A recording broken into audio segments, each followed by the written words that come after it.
Bismillahirrahmanirrahim. Pembahasan kali ini masih lanjutan tentang pembahasan daripada imalah, di mana suatu kalimat boleh dibaca dengan bacaan yang condong, artinya mencondongkan bacaan fathah ke arah alif atau ke arah huruf ya. Maka pada saat sekarang ini kita akan membahas tentang sebab-sebab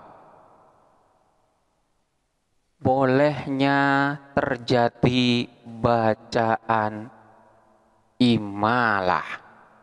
Apa sajakah hal-hal yang menyebabkan boleh dilakukan bacaan imalah? Secara umum, hal-hal yang menyebabkan bolehnya dibaca dengan bacaan imalah itu ada dua. Yang pertama adalah sebab secara lafzi. Artinya, sebab ini secara tampak, yaitu adanya huruf ya dalam suatu kalimat atau tampaknya harkat kasroh. Kemudian sebab yang kedua adalah sebab secara maknawi, yaitu menunjukkan kepada huruf ya ataupun menunjukkan kepada harkat kasroh. Bedanya antara lafzi dan maknawi, dalam suatu kalimat tersebut terdapat huruf ya secara tampak ataupun terdapat harkat kasroh secara tampak. Namun untuk yang maknawi, keberadaan daripada huruf ya ataupun kasroh di sini tidak tampak. Karena memang huruf ya tersebut telah berubah bentuk menjadi huruf alif. Jadi yang tampak di dalam suatu kalimat itu adalah alif, namun sebenarnya alif tersebut merupakan perubahan bentuk dari huruf ya. Begitu juga dengan keberadaan harkat kasroh yang tidak tampak dalam suatu kalimat karena memang sebab. Jadi pada asalnya memang terdapat kasroh, namun karena ada sebab maka kasroh tersebut tidak tampak. Ini yang dimaksud dengan penyebab secara lafzi dan maknawi. Jadi manakala lafzi itu tampak di dalam lafaz, untuk yang maknawi itu tidak tampak di dalam penulisan kalimat, namun sebenarnya tetap ada. Di dalam sebab secara maknawi, tadi dinyatakan bahwa salah satu sebabnya adalah karena keberadaan huruf ya dalam suatu kalimat. Namun kadangkala ya di sini telah berganti bentuk menjadi huruf alif. Lalu kapankah huruf alif tersebut boleh dibaca dengan imalah? Hal ini terjadi pada 6 keadaan. Yang pertama adalah manakala alif tersebut berstatus sebagai pengganti dari huruf ya. Jadi alif ini bukan alif asli, namun statusnya sebagai pengganti dari huruf ya. Kita ambil contoh seperti lafaz wala. Pada lafaz wala ini diakhiri dengan huruf alif. Namun alif yang ada di sini adalah merupakan pergantian bentuk dari huruf alif. Jadi pada asalnya adalah walaya, mengikuti wazan fa'ala, di mana ketika huruf ya di sini berharkat dan terletak setelahnya harkat fathah, maka ya ini pun harus diganti dengan alif, sehingga walaya akan berubah menjadi wala. Jadi keberadaan alif yang ada pada lafaz wala ini merupakan perubahan bentuk dari huruf ya. Oleh karena itu pada lafaz wala ini diperbolehkan untuk terjadi bacaan imalah, sehingga wala boleh dibaca dengan wale. Contoh yang lain seperti lafaz hada. Hada di sini juga diakhiri dengan huruf alif, di mana alif ini bukan merupakan alif asli, melainkan pergantian bentuk dari huruf ya. Jadi pada asalnya adalah hadaya sama dengan lafaz wala. Huruf ya di sini diganti dengan alif karena memang posisi daripada huruf ya di sini dalam keadaan berharkat dan terletak setelahnya harkat fathah, sehingga hadaya berubah menjadi hada. Oleh karena alif ini merupakan perubahan bentuk dari huruf ya, maka lafaz hada ini boleh dibaca dengan bacaan imalah. Sehingga boleh dibaca hada, boleh dibaca hade. Begitu juga dengan lafaz al-huda. Al-huda ini adalah bentuk kalimat isim daripada lafaz hada. Jadi manakala hada ataupun wala ini merupakan kalimat fiil, untuk al-huda ini bentuk dari kalimat isim. Sama dengan bentuk fiilnya, di mana pada lafaz al-huda di sini diakhirin dengan huruf alif yang merupakan perubahan bentuk dari huruf ya. Jadi pada asalnya adalah al-hudayu, di mana ya di sini berharkat dan terletak setelahnya harkat fathah. Maka ya di sini pun harus diganti dengan alif sehingga menjadi al-huda. Oleh karena itu pada lafaz al-huda ini juga boleh dilakukan bacaan imalah. Boleh dibaca al-huda, boleh pula dibaca al-huda. Kemudian sebab yang kedua adalah manakala dalam suatu kalimat terdapat huruf alif, namun alif ini nantinya akan berubah menjadi huruf ya dalam sebagian tasrifannya. Contohnya, manakala kalimat tersebut dibentuk pada bentuk yang lain, katakanlah dibentuk dalam bentuk tasniyah. Contohnya, seperti lafaz hubla, di mana pada lafaz hubla di sini terdapat huruf alif dan huruf alif itu berada di akhir.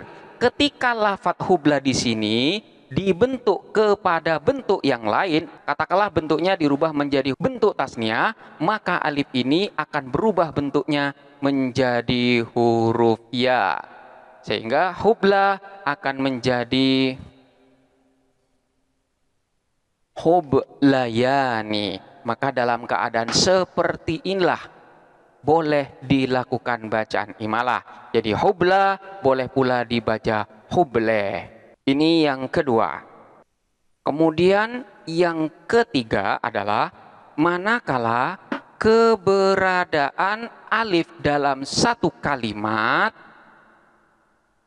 ini adalah merupakan pergantian bentuk dari huruf waw atau ya yang posisinya berada pada ain fiil dalam bentuk fiil madi, tidak dalam bentuk yang lainnya.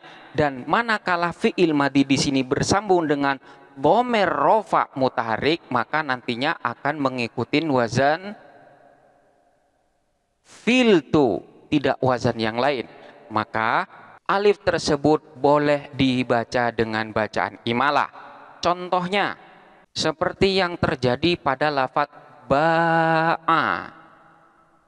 Ba'a ini pada asalnya adalah baya'a, karena memang ya di sini berharkat dan terletak setelahnya harkat fathah, maka ya ini pun harus diganti dengan alif sehingga baya'a menjadi ba'a. Jadi alif ini adalah perubahan bentuk dari huruf ya, dan posisi daripada alif atau ya yang pada asalnya ini berada pada ain fiil, dan ini bentuknya dalam bentuk fiil madi. Manakala lafaz baya'a ini atau pada akhirnya nanti berubah menjadi ba'a, ini bersambung dengan dhamir rofa mutaharik, katakanlah bersambung dengan dhamir tu atau ta atau ti atau dhamir yang lainnya, maka nantinya akan mengikuti wazan filtu, sehingga ba'ah bersambung dengan dhamir tu maka akan berubah menjadi bi'tu filtu. Dengan demikian pada lafaz ba'a ini boleh dibaca dengan bacaan imalah, sehingga ba'a boleh pula dibaca dengan ba'a, karena memang sudah memenuhi syarat-syarat yang telah ada. Contoh yang lainnya seperti lafaz nala. Lafaz nala ini pada asalnya adalah nawala, di mana di sini terdapat huruf waw yang berharkat dan terletak setelahnya harkat fathah, maka waw ini pun wajib hukumnya diganti dengan huruf alif. Dan waw ini terletak pada ain fiil dalam bentuk fiil madi. ketika lafadz nawala atau yang pada akhirnya akan berubah menjadi nala, ini bersambung dengan dhamir rafa' mutaharik, katakanlah bersambung dengan dhamir ta, maka nala ini akan berubah menjadi nilta, mengikuti wazan filta atau filtu. Jadi di sini filtu, filta atau filti dan lain sebagainya. Di mana fa fiilnya di sini berharkat kasroh, maka lafadz nala ini telah memenuhi syarat untuk diperbolehkan dibaca dengan imalah, sehingga nala boleh pula dibaca dengan nela. Ini sebab yang ketiga. Kemudian sebab yang keempat adalah manakala dalam suatu kalimat terdapat huruf alif dan sebelum atau setelah huruf alif tersebut terdapat huruf ya, maka di sini alif pun boleh dibaca dengan imalah. Contohnya seperti lafadz bayanun, di mana pada kalimat ini terdapat huruf alif dan sebelum huruf alif di sini terdapat huruf ya, maka di sini pun boleh dibaca imalah, sehingga bayanun boleh pula dibaca bayenon. Atau juga lafadz baya'a. Pada lafadz baya'a ini terdapat huruf alif dan setelahnya alif ini terdapat huruf ya, maka di sini pun boleh dibaca imalah, sehingga baya'a boleh pula dibaca beya'a. Kemudian penyebab yang kelima adalah keberadaan daripada harkat kasroh yang mana sebelum atau setelah harkat kasroh tersebut terdapat huruf alif. Contohnya kita perhatikan lafadz alimun, di mana pada lafadz alimun di sini terdapat harkat kasroh dan sebelum harkat kasroh itu berupa huruf alif, maka di sini boleh dibaca imalah, sehingga alimun boleh pula dibaca alimun. Begitu juga dengan lafadz fatihun. Ini pun juga terdapat harkat kasroh dan sebelum harkat kasroh ini berupa huruf alif, maka ini pun boleh dibaca imalah. Fatihun boleh pula dibaca fatihun. Selanjutnya contoh yang keberadaan kasroh itu terletak sebelum huruf alif, seperti lafadz kitabun. Di sini terdapat harkat kasroh dan setelahnya harkat kasroh tersebut terdapat huruf alif. Sekalipun antara kasroh dengan huruf alif di sini dipisah oleh satu huruf, hal tersebut tidak menghalangi untuk dibaca dengan imalah. Maka di sini pun boleh dibaca imalah. Jadi kitabun boleh pula dibaca kitabun. Atau contoh yang lain seperti lafadz jisamun. Di sini terdapat harkat kasroh dan setelah harkat kasroh di sana terdapat huruf alif, maka di sini pun boleh dibaca imalah. Jisamun boleh pula dibaca jisemun. Dan penyebab yang keenam itu adalah dalam rangka untuk menyesuaikan. Artinya suatu kalimat itu nantinya diperbolehkan untuk dibaca imalah dengan tanpa ada sebab. Namun di sana dilakukan bacaan imalah hanya dalam rangka untuk menyesuaikan saja. Dan hal ini akan kita bahas secara terperinci pada pembahasan selanjutnya. Jadi pada intinya sebab-sebab imalah itu sebenarnya semuanya bermuara atau berpangkal pada huruf ya atau pada kasroh. Baik huruf ya itu secara tampak dan juga kasroh ini secara tampak, ataupun ini akan berubah bentuknya menjadi huruf yang lain, yang dalam hal ini ya akan berubah menjadi huruf alif dan kasroh ini tidak akan tampak dalam suatu kalimat, namun sebenarnya kasroh itu tetap ada. Ini adalah beberapa penjelasan tentang sebab-sebab diperbolehkannya bacaan imalah secara umum. Untuk pembahasan secara terperinci akan dibahas pada pembahasan selanjutnya. Silakan dipelajarin dengan seksama dan sampai jumpa pada pembahasan berikutnya.